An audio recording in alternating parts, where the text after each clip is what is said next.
गणेशाय हरे हरे हरे राम हरे। तो सभी बच्चों का हार्दिक स्वागत है आज की कक्षा में। तो पहले हम प्रार्थना कर लेते हैं, फिर शुरू करें। ओम अज्ञानतिमिरान्धस्य ज्ञानाञ्जनशलाकया चक्षुरुन्मीलितं येन तस्मै श्रीगुरुवे नमः। श्रीचैतन्य मनोभीष्टं स्थापितं येन भूतले स्वयंरूपदा मह्यं ददाति स्वपदान्तिकं।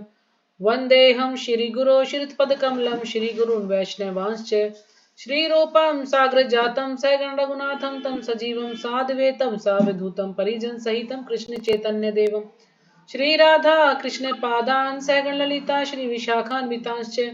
हे कृष्णा करुणा सिंधु दीनबंधु जगतपते गोपेश गोपिका कांत राधा कांत नमस्तुते। तप्त कांचन गौरांगी राधे वृंदावनेश्वरी वृषभानुसुते देवी प्रणमामि हरिप्रिये। वाञ्छाकल्पतरुभ्यश्च कृपा सिन्धुभ्य एव च पतितानां पावनेभ्यो वैष्णवेभ्यो नमो नमः। जय श्री कृष्ण चैतन्य प्रभु नित्यानंदा श्री अद्वैत गदाधर श्रीवासादि गौर भक्तवृंदा। हरे कृष्णा कृष्णा कृष्णा हरे हरे हरे रामा राम राम हरे हरे। नमो विष्णुपदाय कृष्णाय भूतले श्रीमते भक्तिवेदांत स्वामी नामिने नमस्ते सरस्वती देवी गौरवाणी प्रचारिणे शिशुनां नमस्ते स्थाने नमो विष्णुपदाय कृष्णाय।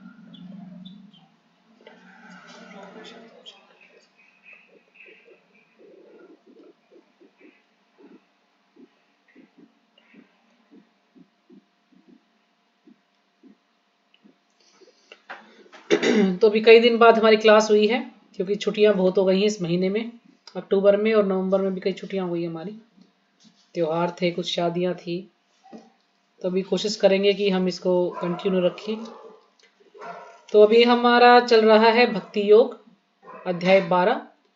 ये श्रीमद् भगवद गीता यथारूप, इसमें 18 अध्याय हैं, 700 श्लोक हैं और अभी हम पढ़ रहे हैं अध्याय 12 भक्ति योग। और श्लोक संख्या आज हम लेंगे 2, 3 और 4, क्योंकि तीसरा और चौथा श्लोक इकट्ठे दे रखे हैं। तो पिछली क्लास में हमने पढ़ा था श्लोक संख्या 1। तो ये जो चैप्टर है ये भक्ति योग के लिए है ना, जो मेन भक्ति है उसके लिए चैप्टर है। क्योंकि पहला जो हमने इससे पहले 11वां लेसन पढ़ा था तो उसमें जो 55वां श्लोक था उसमें थोड़ा सा कहते ना, थोड़ी झांकी, थोड़ा सा उसमें प्रभुपाद जी ने तात्पर्य में हमें समझाया था। भगवान में ने भी थोड़ा सा अर्जुन को समझाने का प्रयास किया था कि यानी भक्ति योग है क्या, थोड़ा सा हिंट दिया था। लेकिन अब इसमें थोड़ा सा विस्तार से बता रहे हैं कि वास्तव में भक्ति योग है क्या, किस चीज को भक्ति कहते हैं, भक्ति की परिभाषा क्या है ना। भक्ति योग अच्छा है या जो निराकारवादी लोग हैं वो अच्छा है। तो इसमें अर्जुन पूछ रहे थे, इसमें प्रश्न पूछ रहे थे अर्जुन ने पूछा था कि जो आपकी सेवा में सदैव तत्पर रहते हैं या जो अव्यक्त निर्विशेष ब्रह्म की पूजा करते हैं। एक तो वो जो आपकी सेवा में सदैव तत्पर रहते हैं, दूसरा जो निर्विशेष ब्रह्म की पूजा करते हैं, जो कि ब्रह्म तेज को ही सब कुछ मानते हैं। तो इन दोनों में से किसे अधिक पूर्ण सिद्ध माना जाए, यानी दोनों में से श्रेष्ठ कौन सा है। तो ये अर्जुन का प्रश्न है। और जब हमने तात्पर्य पढ़ा तो प्रभुपाद जी ने हमें और आसान भाषा में इसको समझाने का प्रयास किया कि 2 प्रकार के अध्यात्मवादी हैं, एक सगुणवादी और एक निराकारवादी। यानी एक भगवान के साकार रूप को मानते हैं और एक भगवान के निराकार रूप को मानते हैं। तो साकार रूप को कौन मानता है, भक्त लोग हैं जो, और निराकार निर्विशेषवादी, निराकारवादी या मायावादी, ये सब भगवान के निराकार रूप को मानते हैं। तो इस प्रकार से फिर प्रभुपाद जी ने भी हमें समझाने का प्रयास किया, अच्छे से समझाया इसको। तो फिर अब भगवान जो है इस दूसरे श्लोक में अर्जुन ने जो प्रश्न किया था कि कौन ज्यादा श्रेष्ठ है, उसका उत्तर दे रहे हैं। तो ये अब जैसे जो अगला श्लोक हम करेंगे 5वां, उसमें थोड़ा सा और विस्तार से भगवान समझाएंगे। अभी थोड़ा थोड़ा उन्होंने समझाने का प्रयास किया, यानी थोड़ा कम समझाया है। जैसे जैसे श्लोक बढ़ते जाएंगे और ज्यादा विस्तार से हम लोग समझते जाएंगे। तो श्लोक संख्या 2 है। श्री भगवान उवाच मया वेश मनो ये माम नित्ययुक्ता उपासते श्रद्धया पर्युपेतास्ते मे युक्ततमा मतः। तो जो भी श्लोका पढ़ना चाहे पढ़ सकते हैं।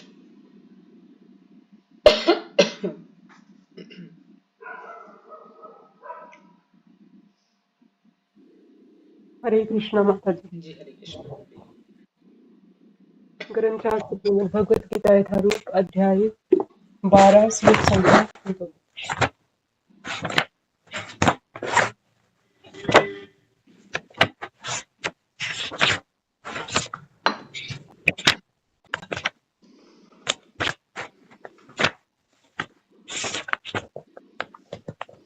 श्लोक संख्या 2 है ना माता जी? जी थोड़ा सा जी हाँ जी ठीक तो है माता। श्री भगवान उवाच मय्यावेशमनो ये मां नित्ययुक्त उपासते श्रद्धया पर्योपेतास्ते मे युक्ततमा मतः। हरे कृष्ण। हाँ जी हरे कृष्ण। अच्छा, ये 3 4 भी इकट्ठा ही बोलना माता जी? नहीं, बाद में पहले 2 का कर लेते हैं, फिर तीसरा चौथा पढ़ेंगे बाद में। हरे कृष्णा माता जी, जी दंडवत हरे कृष्णा, प्रणाम। प्रणाम माता जी, पढ़िए। अध्याय 12 श्लोक संख्या 2। श्री भगवान वाच मया वेशे मनो ये मां नित्ययुक्ता उपासते श्रद्धा परयोपेतास्ते मे युक्ता माम। हरे कृष्ण। हरे कृष्ण माता जी, दंडवत प्रणाम। सभी के चरणों में दंडवत प्रणाम। श्रीमद् भगवत गीता यथारूप, इसमें कुल श्लोक है 700 और 18 अध्याय हैं। हम 12वें अध्याय पे हैं जिसका नाम है भक्ति योग, और इसमें 20 श्लोक हैं और हम दूसरे श्लोक पर हैं। श्री भगवान वाच मया वेशे मनो ये मां नित्ययुक्त उपासते श्रद्धया पर्योप्तास्ते मे युक्ता मताः। हरे कृष्ण माता जी, दंडवत प्रणाम। पढ़िए। और कोई? हरे कृष्णा माता जी, सादर प्रणाम माता जी सभी भक्तों को। हरे कृष्णा। अध्याय 12, अध्याय का नाम है भक्ति योग। इसमें कुल 20 श्लोक हैं और हम दूसरे श्लोक पर हैं। हरे कृष्णा माता जी। श्री भगवान वाच मया मयया वेश मनो ये मां नित्य युक्त उपासते श्रद्धया पर्योपेतासते मे युक्त मामतः। हरे कृष्णा माता जी। हरे कृष्णा। और कोई? तो शब्दार्थ करते हैं।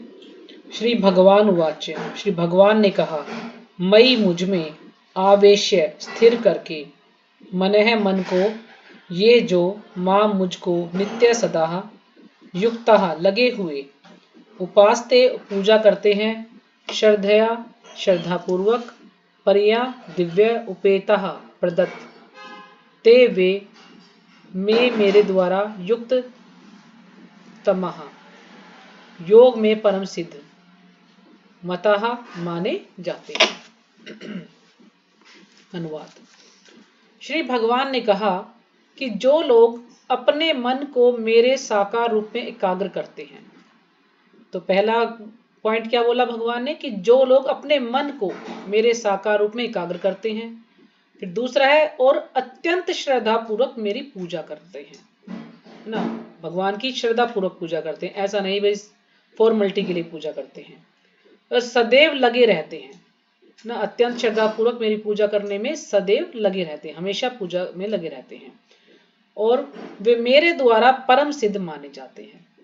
तो भगवान कहते हैं कि मेरे द्वारा परम सिद्ध है ना, जो क्या करते हैं, जो कि भगवान के साकार रूप की पूजा करते हैं और श्रद्धा पूर्वक पूजा करते हैं और हमेशा करते हैं, ऐसा नहीं कि कुछ समय के लिए किया फिर छोड़ दिया, हमेशा करते हैं, तो वो भगवान के द्वारा परम सिद्ध है। नहीं, ऐसे व्यक्ति सिद्ध हैं। कुछ लोग कहते हैं सिद्धि प्राप्त कर ली, लेकिन वो भक्ति में सिद्ध हैं, भक्ति में सिद्ध हो जाते हैं। नहीं, समाधि, जैसे अभी तात्पर्य प्रभा जी समाएंगे कि ऐसा कार्य समाधि, यानी जो लोग 24 घंटे भगवान की सेवा में लगा हुआ है तो वास्तव में वो समाधि में ही है। ऐसा जरूरी नहीं है कि हम वन में चले जाएं, वहां पर बैठ जाएं, ध्यान लगाएं और बिल्कुल एकाग्रचित होकर तो वही समाधि है। नहीं, यदि हम 24 घंटे भगवान की सेवा में लगे हैं, भगवान के लिए ही कार्य कर रहे हैं, तो वो भी एक तरह से हम समाधि में ही हैं। तो तात्पर्य श्रीपाद जी के द्वारा, श्रीपाद जी की जय। अर्जुन के प्रश्न का उत्तर देते हुए कृष्ण स्पष्ट कहते हैं कि जो व्यक्ति उनके साकार रूप में अपने मन को एकाग्र करता है और जो अत्यंत श्रद्धा तथा निष्ठा पूर्वक उनको पूजता है, उसे योग में परम सिद्ध मानना चाहिए। तो प्रभा जी यही समझा रहे हैं कि जो भगवान के साकार रूप में है ना, कुछ लोग निराकार रूप में मानते हैं, लेकिन भगवान का जो साकार रूप है, क्योंकि जब भगवान ने हम सबको रूप दिया है तो भगवान का भी तो रूप होगा, तो भगवान निराकार कैसे हो सकते हैं। लेकिन भगवान निराकार और साकार दोनों में ही है। लेकिन ऐसा नहीं है जैसे निराकारवादी बोलते कि भगवान तो निराकार है, सिर्फ भगवान सिर्फ ज्योति है। नहीं, भगवान तो भगवान का रूप भी है, लेकिन उसकी हमें क्या करना, श्रद्धा पूर्वक, निष्ठा पूर्वक बिल्कुल हमें भगवान की भक्ति करनी है। यदि हम ऐसा करते हैं, यानी किसी जोर जबरदस्ती में नहीं करते या फॉर्मेलिटी के लिए नहीं करते, मन से बिल्कुल श्रद्धा से अगर हम कार्य करते हैं, तो फिर क्या होगा कि हमें परम सिद्ध मानना चाहिए। जो इस प्रकार कृष्ण भावित होता है उसके लिए कोई भी भौतिक कार्यकलाप नहीं रह जाते, क्योंकि हर कार्य कृष्ण के लिए किया जाता है। और जो व्यक्ति भगवान की सेवा में लगा हुआ है, हमेशा जो भी कार्य करता है भगवान के लिए करता है।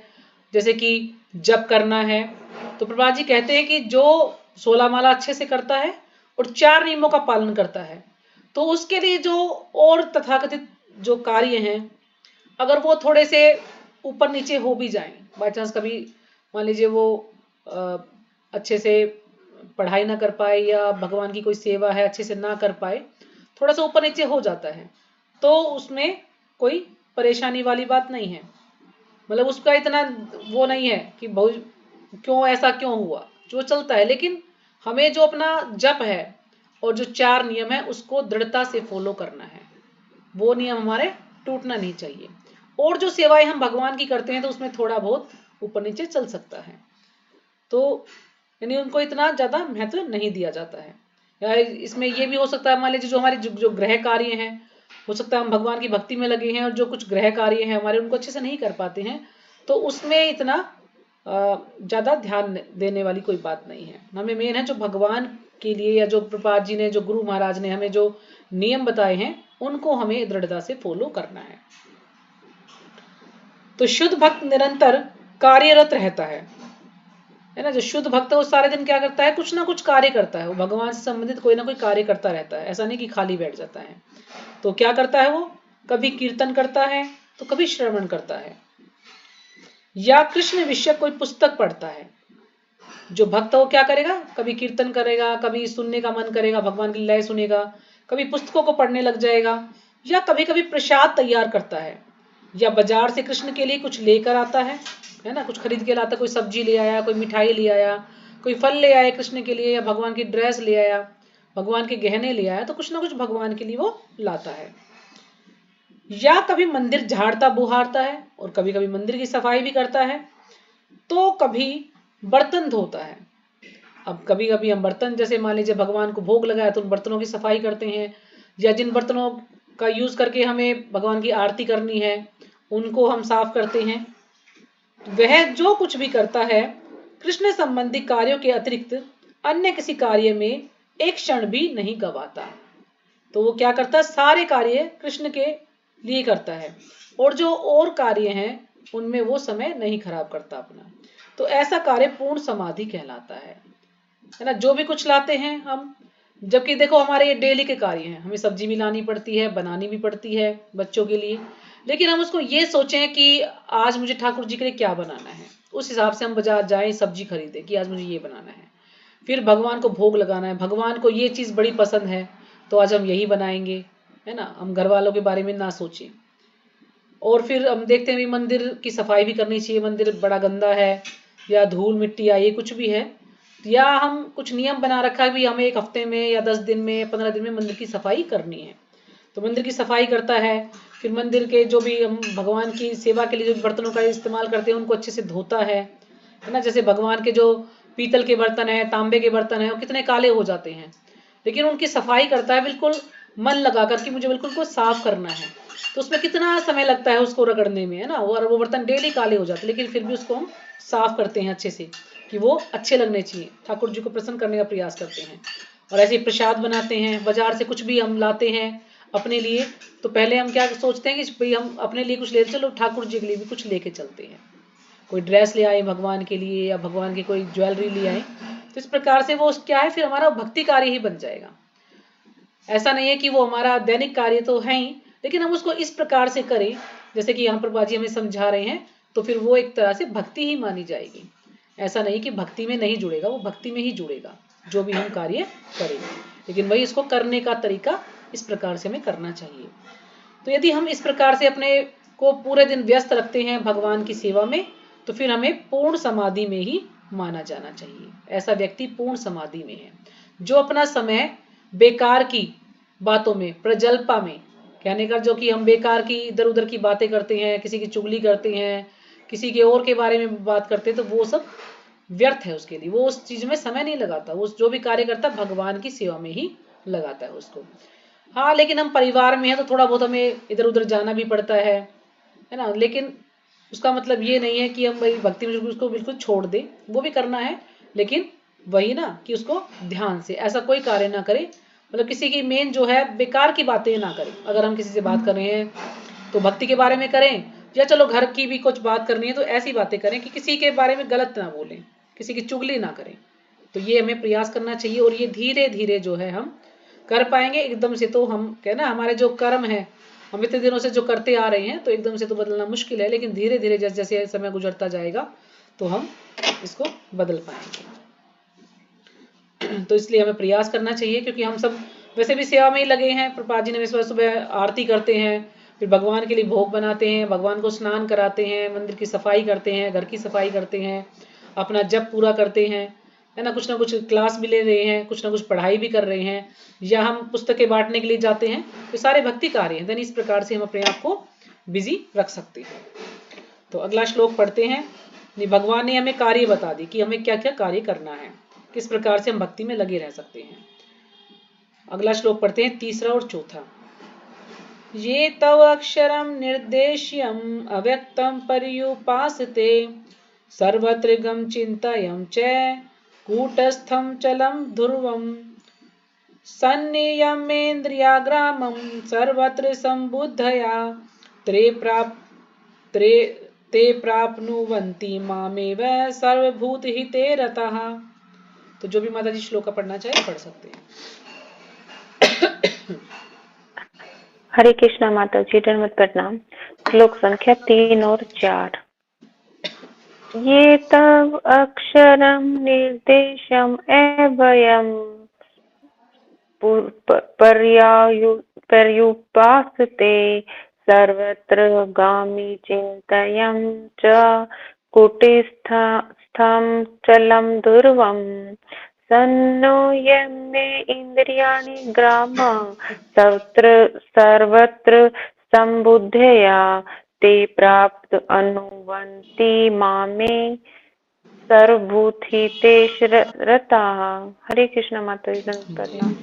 हरे कृष्ण माता जी, दंडवत प्रणाम। सभी भक्तों को दंडवत प्रणाम। श्रीमद् भगवत गीता यथारूप अध्याय 11 भक्ति योग श्लोक संख्या 3 और 4।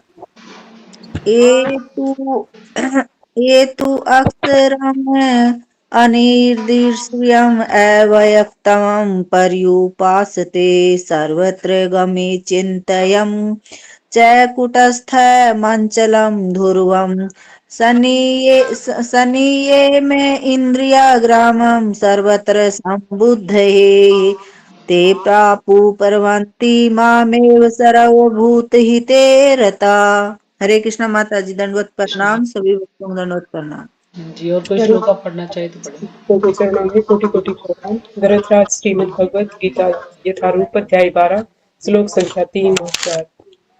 ये त्वम् अक्षरं निर्देशम् अव्यक्तं पर्युपासते सर्वत्र गम अचित्तं च कूटस्थम् अचलं ध्रुवं सन्नियम्य इन्द्रियं ग्रामं सर्वत्र संबुद्धयः ते प्राप्नुवन्ति मामेव सर्वभूतहिते रतः। हरे कृष्ण। जी, हरे कृष्ण। और कोई? हरे कृष्णा माता जी, सादर प्रणाम। श्लोक संख्या 3 और 4 माता जी। ये तो अक्षरम अनिर्देश्यम अव्यक्तम पर्युपासते सर्वत्र गम अचिंत्यं च कूटस्थमचलं ध्रुवम् सनियम्य इंद्रिय ग्रामं सर्वत्र संबुद्धया ते प्राप्नुवन्ति मामेव सर्वभूतहिते रता। हरे कृष्ण माता जी। हरे कृष्णा प्रणाम माता जी।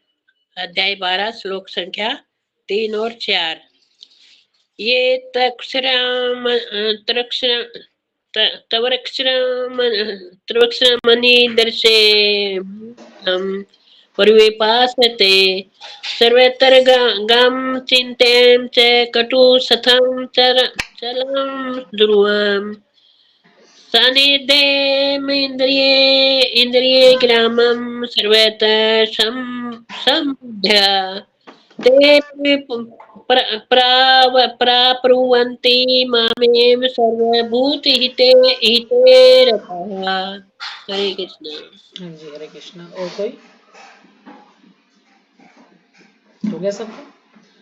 तो शब्द अर्थ, ये जो तू लेकिन अक्षरम इंद्रिय अनुभूति से परे, अनिर्देश्यम अनिश्चित, अव्यक्तम अप्रकट, प्रियुपासते पूजा करने में पूर्णतया संलग्न, सर्वत्र गम सर्वव्यापी, अचिंत्यम अकल्पनीय, च भी कूटस्थम अपरिवर्तित, अचलम स्थिर, ध्रुवम निश्चित, संयम्य वश में करके, इंद्रिय ग्रामम सारी इंद्रियों को, सर्वत्र सभी स्थानों में, समबुद्धया समदर्शी, ते वे प्राप्नुवंती प्राप्त करते हैं, माम मुझको, एव निश्चय ही, सर्वभूत हिते समस्त जीवों के कल्याण के लिए, रतः संलग्न।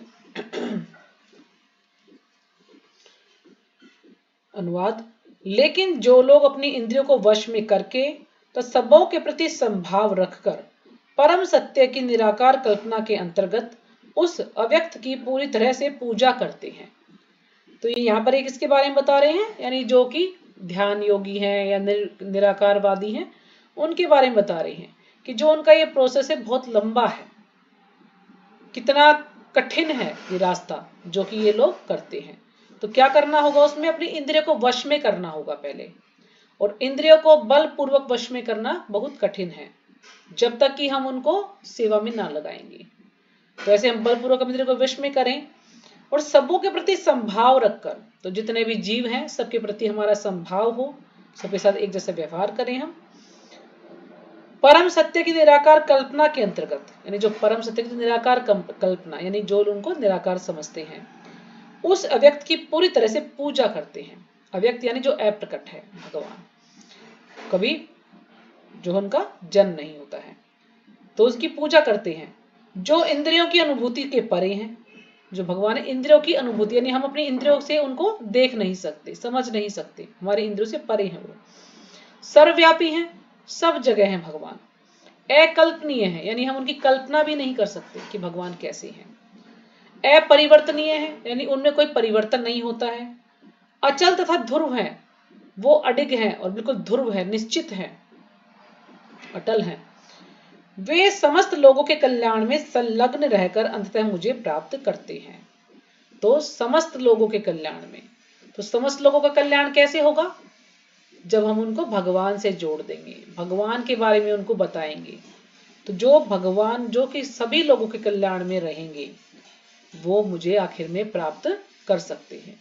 यानी जो ये वाली विधि है जिसको कि अष्टांग योग भी कहते हैं या निराकारवादी की विधि है, इस विधि के द्वारा भी आखिर में क्या होता है, भगवान को ही प्राप्त किया जाता है। लेकिन जो उनका जो रास्ता है ये बड़ा कठिन है, जैसे कि ध्रुव महाराज ने किया था, है ना। ध्रुव महाराज ने 6 महीने तपस्या की, तब उनको भगवान के दर्शन हुए थे। तो कितना कठिन था। पहले वो वन में जाते हैं, फिर वहां पर नारद जी उनको मिलते हैं, नारद जी उनको बताते हैं कि भगवान को कैसे याद करना है, ओम नमो वासुदेवाय नमः, इस प्रकार से उनको बताते हैं।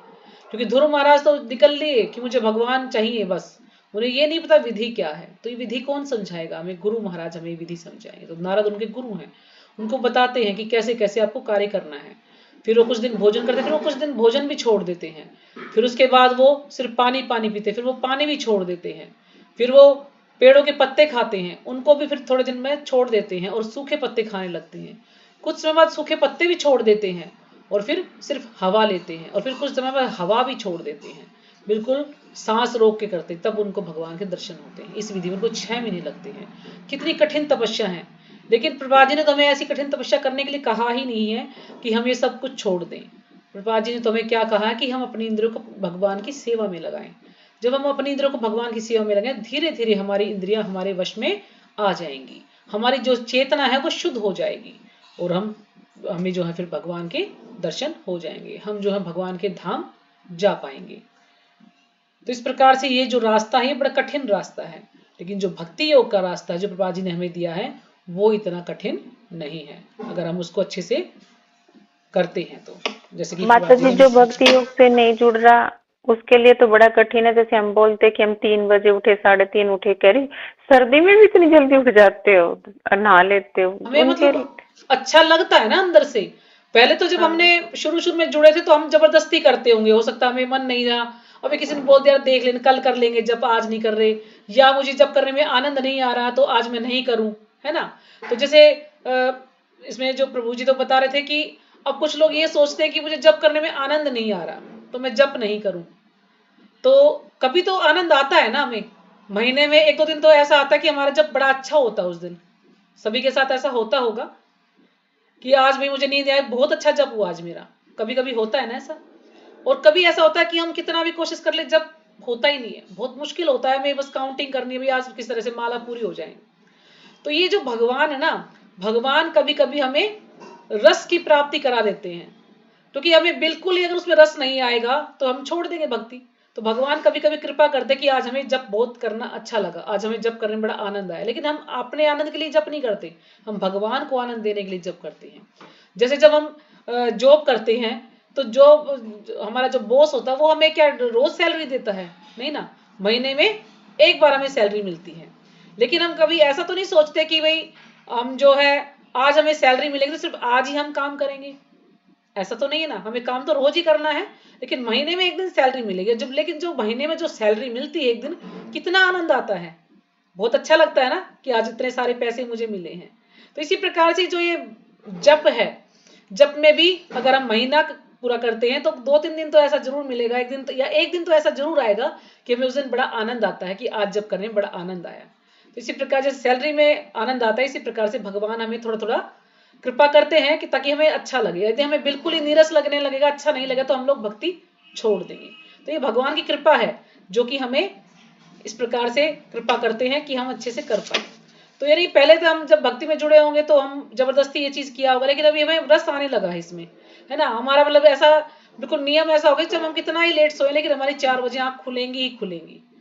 वो बात अलग है कि हम दोबारा सो जाते हैं, चलो भी आज हम देर से सोए थे सुबह लेट उठेंगे, लेकिन आंख जरूर खुलती है हमारी 4 बजे। माता जी रस आए या ना आए पर रूटीन सा बन गया है, मतलब ये काम नहीं करते तो अंदर से तसल्ली सी नहीं होती, आज तो ये काम हो गया ही नहीं। हाँ तो वो रूटीन तसल्ली में ज्यादा है कि और हमें अच्छा लग रहा है ना, पता नहीं। अब कुछ लोग बोलते हैं कि हमारी प्रगति नहीं हो रही, लेकिन इससे हम अंदाजा लगा सकते हैं हमारी कुछ ना कुछ प्रगति हो रही है, तभी तो हम भक्ति में टिके हुए हैं ना। और हमें ये कार्य करने अच्छे भी लगते हैं। हम एक दिन आरती ना करें तो हमें थोड़ा सा खाली खालीपन सा लगता है ना, कि आज जप नहीं हुआ या भगवान की आज आरती नहीं की या आज ये कार्य नहीं किया, तो थोड़ा खालीपन सा लगता है। लेकिन जब हम कर रहे हैं तो बड़ा अच्छा लगता है। तो यानी इससे क्या है कि हमारी प्रगति हो रही है, हमारा भक्ति करने का मन कर रहा है। लेकिन जब भी हमारे साथ ऐसा हो कि हमारा कुछ करने का मन ही ना करे, करे छोड़ ना, क्या जरूरत इसकी, यानी इसका मतलब हम सही दवाई नहीं ले रहे हैं, हमारी उसमें रुचि नहीं आ रही है, तो हमारी कोई प्रगति नहीं हो रही है। तो इसके लिए हमें हाँ जी दंडवत प्रणाम माता जी। माता जी वो तो नहीं लगता कि भाई ये तो वो कि करें ना करें, ये तो करना है। तो कई बार मैं ये सोचती हूँ मन में, एक दिन एक लेक्चर में सुना था कि बोझ मत समझो। तो कई बार मैं सोचती हूँ कई बोझ ही तो नहीं समझ कि भाई करते हैं कि ये तो करना ही है। माता जी इसका क्या समझे फिर? नहीं, बोझ नहीं समझना कि भाई अब तो भाई जबरदस्ती है, अब तो करना ही पड़ेगा, ऐसे करके ना करें। मतलब हमें अंदर से इच्छा होनी चाहिए कि भाई आज मेरा जप रह गया या मेरी रीडिंग रह गई, मुझे करना है। बोझ समझ के करेंगे तो फिर हमें इसमें रस नहीं आएगा। यानी जो बोझ का समझ के करेंगे ना, ज्यादा लंबे समय तक टिक नहीं पाते भक्ति में, फिर इसको छोड़ देंगे हम लोग। माता जी वो तो रहता है, अगर एक दिन माने टाइम पे ना हो तो भी मन में ये रहेगा क्या तो टाइम पे नहीं हुआ, इतना लेट हो गया, जब नहीं हुआ, जब नहीं हुआ। हाँ तो ये तो होना चाहिए, चिंता होनी चाहिए हमें कि मेरा जप नहीं हुआ आज। हाँ तो कई बार मन में एक दिन वो लेक्चर में सुन लिया ना कि भाई हमें बोझ नहीं समझना चाहिए, कि मेरे को तो करने हैं ये, बस करके फ्री हुए। तो मेरे को एक दिन के बाद ये लगता कहीं बोझ समझ के तो नहीं कर रहे हैं। नहीं नहीं, अगर बोझ समझ के करते हैं ना माता जी, तो कुछ समय बाद आप छोड़ देंगे इसको। इसको इतने लंबे समय तक नहीं कर पाते अगर बोझ होता तो। लेकिन हमें अंदर से अच्छा लगता है ना। सभी अब कितने सारे भक्त जुड़े हुए हैं, सुबह वाली क्लास में कम से कम 50-60 लोग आते हैं, तो क्या बोझ समझ के आते हैं वो? नहीं ना, उनको अच्छा लगता है तभी तो आ रहे हैं क्लास में, सुन रहे हैं, जब भी कर रहे हैं, बुक्स भी पढ़ रहे हैं, खरीद भी रहे हैं पुस्तकों को। अगर बोझ होता तो वो लोग खरीदते नहीं। और जिसको बोझ लगता है ना, फिर वो ज्यादा लंबे समय तक नहीं टिक पाएगा भक्ति में। वो महीना 2 महीना, साल 2 साल उसके बाद छोड़ देगा कि अरे मेरे बस की नहीं है भाई ये काम करना। तो यानी बोझ समझ के तो करना ही नहीं है, हमें तो बस करना है कि हमें ये चिंता भी होनी चाहिए कि आज मेरा जप क्यों नहीं हुआ, या मेरी रीडिंग क्यों नहीं हुई, है ना, ये कार्य क्यों नहीं कर पाया मैं, कहाँ मैंने कमी छोड़ी है, ताकि मैं इसको अच्छे से कर पाऊं। तो माता जी ये है। हाँ चिंता तो रहती है, चिंता हाँ जी। बिल्कुल रहती है, हाँ पर फिर बस यही लगता है कहीं बोझ मन में ये ना रहे कि भाई ये तो करना है, ये तो एक जिम्मेवारी हो गई। ना ना, क्या करें। बोझ बोझ समझ के नहीं करते हम इसको, अपनी इच्छा से कर रहे हैं। बोझ यानी किसी का दबाव थोड़ी ना हमारे ऊपर, भाई आने कोई दबाव तो कह देगा नहीं है। कि भाई तुमने क्यों नहीं किया ये। वो तो ना बोझ, भाई वो अगर मैंने नहीं किया तो मुझे वो डांट पड़ेगी या मुझे कोई कुछ ऐसा बोलेगा, है ना। बोझ नहीं है, हम तो अपने मन से कर रहे हैं, हमें तो अच्छा लगता है अंदर से कार्य करना, है ना। ये जप तो ना करे तो हमें उस दिन अच्छा नहीं लगता कि आज मेरा जप नहीं हुआ, काश माता जल्दी जी उठ जाती, जप कर माता जी लेती। डर है, आपका डर है, आदि लीला माता जी का डर है मेरा तो कुछ कि डर आज नहीं, क्लास मेरा में खुद नहीं ही जाएंगे जब तो कल आप मतलब इस पूछो प्रकार फिर से क्या होता है कि बोलेंगे। लटकता रहता है। मैं तो अपनी तो क्या बताऊं। ये वो तो, पर फिर भी ये रहता है कि भाई हमें करना है, ये तो खुद हाँ, से रहता प्रयास है पूरा थोड़ी करते ना। हैं कि किसी ना किसी तरह से जब पूरा कर ले, आज नहीं कर पाए तो उसको कल कर ले, लेकिन प्रयास रहता है करने का। परिस्थिति कई बार ऐसी होती है कि हम लोग नहीं कर पाते हैं, क्योंकि औरतों का क्या है कि उनको घर के काम छोड़ नहीं सकती, वो उनको सारे काम करने ही पड़ते हैं, है ना। जेंट्स का तो फिर भी चल जाता है, लेकिन औरतों को तो करना ही पड़ता। तो परिस्थिति के अनुसार कभी थोड़ा अप डाउन चलता है, कभी हो जाता है, कभी नहीं भी होता, तो आगे अगले दिन पूरा करने का प्रयास करते हैं। तो ये चलता रहता है, लेकिन हमें ये है कि हाँ अंदर से मन है कि हम इसको पूरा करेंगे, तो करना चाहिए। ऐसा नहीं कि चलो आज नहीं हुआ तो हम करेंगे ही नहीं, छोड़ो अब क्या जरूरत इसको करने की, ऐसा नहीं है। माता जी सोचते तो बहुत कुछ है कि याद करेंगे करेंगे, पर वो होता ही नहीं है। कोई नहीं माता जी, धीरे धीरे हो जाएगा, क्योंकि गृहस्थी है ना, हम लोग गृहस्थ हैं, तो गृहस्थ में बहुत सारी चीजें देखनी पड़ती हैं।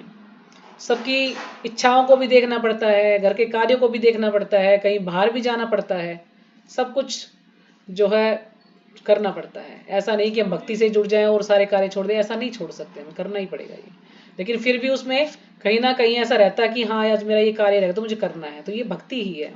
अगर हम अपने कार्य को अच्छे से कर रहे हैं, अपने घर वालों की भी सेवा कर रहे हैं, तो भी तो भगवान के अंश ही हैं ना सारे, तो हम एक तरह से उनकी सेवा कर रहे हैं, तो भगवान के भक्त उनकी सेवा कर रहे हैं, तो ये भी कार्य हमें करना चाहिए। ऐसा भी नहीं कि हम तो भक्त बन गए हैं और जो घर में है उनका क्या करना जरूरी नहीं, नहीं, सबकी हमें सेवा करनी, अपने जो नियम है, जो हमारे कर्तव्य हैं, वो हमें पूरे करने चाहिए, तो वो भी भक्ति ही है अगर हम उनको अच्छे से कर रहे हैं तो तात्पर्य श्रीपाद जी के द्वारा, श्रीपाद जी की जय।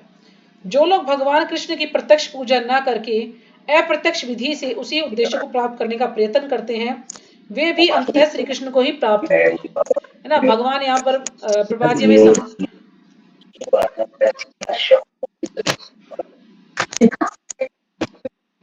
कृष्णा प्रभा माता जी जी है, म्यूट कर लो। हाँ मैंने कर दिया। प्रभा जी हमें यहीं पर समझा रहे हैं कि जो लोग भगवान कृष्ण की प्रत्यक्ष पूजा ना करके और अप्रत्यक्ष विधि से उसी उद्देश्य को पाने का प्राप्त करने का प्रयत्न करते हैं, वे भी अंत में कृष्ण को ही प्राप्त करते हैं। जैसे कि जो निराकारवादी हैं, वो करते तो भगवान की पूजा, लेकिन अप्रत्यक्ष रूप से, प्रत्यक्ष रूप से नहीं करते, यानी भगवान को साकार नहीं मानते, लेकिन करते तो भगवान की पूजा है, और आखिर में उनको भगवान प्राप्त भी होते हैं, लेकिन वो भगवान के धाम नहीं जा पाते।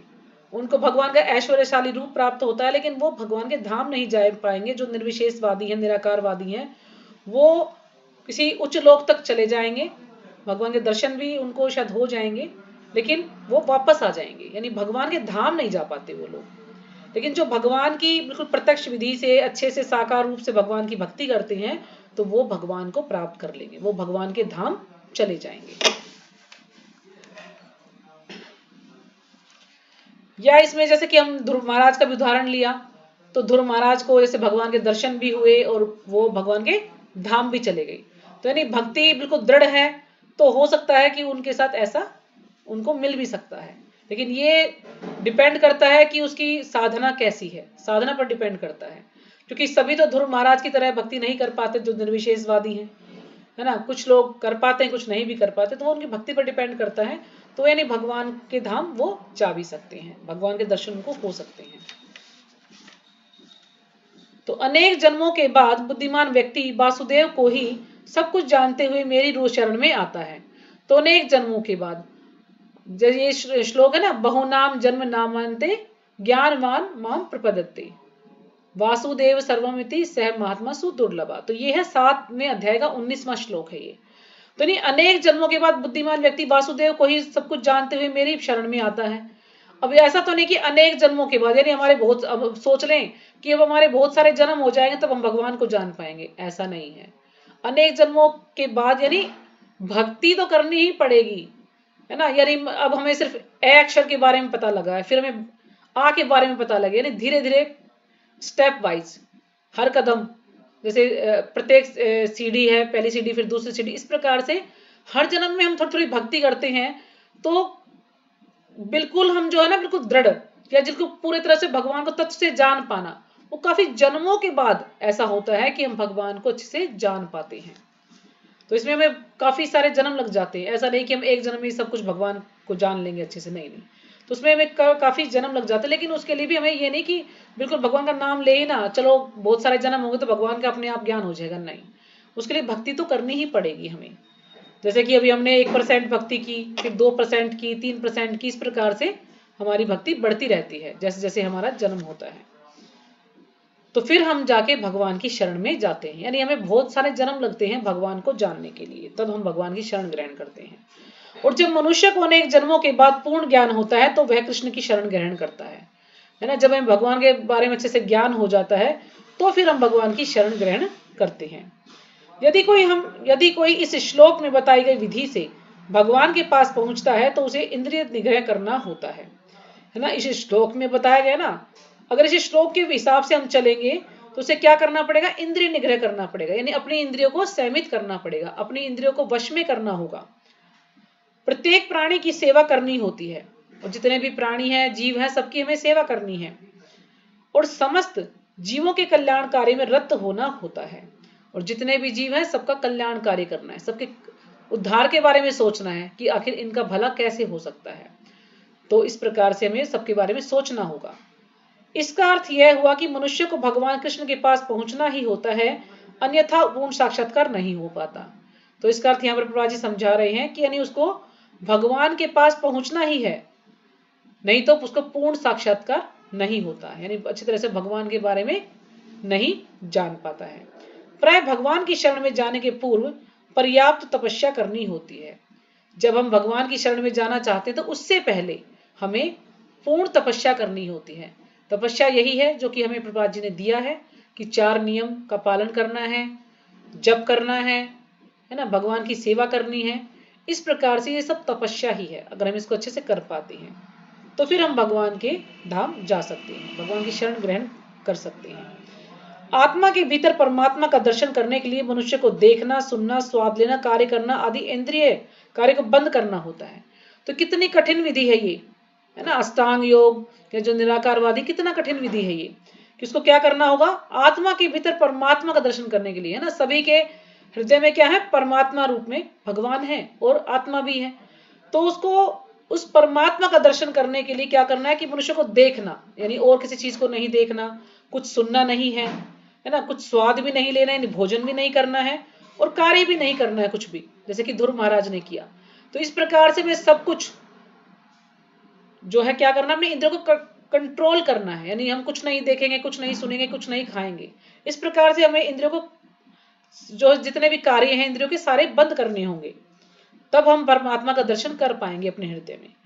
तभी यह वह जान पाता है कि परमात्मा सर्वत्र विद्यमान है। तभी वह जान पाएगा कि भगवान जो है वो सब जगह है। ऐसी अनुभूति होने पर वह किसी जीव से ईर्ष्या नहीं करता। जब उसे ऐसा अनुभव हो जाएगा भगवान के बारे में तो किसी भी जीव से वो घृणा नहीं करेगा, ईर्ष्या नहीं करेगा। उसे मनुष्य तथा पशु में कोई अंतर नहीं दिखता, यानी वो मनुष्य और पशु में ये तो है उसको कि ये पशु है, ये व्यक्ति है लेकिन वो किसी को सताएगा नहीं, किसी के साथ बुरा व्यवहार नहीं करेगा। ऐसा नहीं कि पशु दिख गया तो चलो क्या पशु उसको चलो पत्थर मार दिया, ऐसा नहीं है। यानी वो किसी को भी कष्ट नहीं पहुंचाएगा, सबको एक दृष्टि से देखेगा, सबको ये सोचेगा कि ये सब भगवान के अंश हैं, लेकिन अपने कर्मों के अनुसार ये कुत्ते के शरीर में है, ये गाय के शरीर में है, या ये मनुष्य के शरीर में, इस प्रकार से वो सोचेगा। जैसे वो श्लोक पढ़ते ना, विद्या विनय संपन्ने ब्राह्मणे गवि हस्तिनी, तो ये श्लोक है 5वें अध्याय का 18वां श्लोक। यानी सबको वो एक समान समझेगा, क्योंकि वह केवल आत्मा का दर्शन करता है, बाह्य आवरण का नहीं। तो वो सिर्फ जो आत्मा है उसका दर्शन करता है कि जो आत्मा भगवान का अंश है, यानी जो उसको ऊपर जो शरीर है, शरीर का जो आवरण है, इस पर वो ध्यान नहीं देता है। लेकिन सामान्य व्यक्ति के लिए निराकार अनुभूति की यह विधि अत्यंत कठिन सिद्ध होती है। लेकिन जो बिल्कुल साधारण सा व्यक्ति है उसके लिए ये जो निराकार अनुभूति की जो विधि है, यानी जो इस विधि को अपनाकर हम भगवान को अनुभव करेंगे, भगवान का परमात्मा रूप का दर्शन करेंगे, तो बहुत ही कठिन विधि है। तो आप सब देखिए, क्या हम इतनी कठिन विधि कर पाएंगे? कितना मुश्किल है हमारे लिए, हम लोग नहीं कर पाएंगे इतना कठिन विधि। हमें तो जो प्रभुपाद जी ने दिया है वही आसान विधि है, उस विधि के द्वारा ही हम जो है भगवान को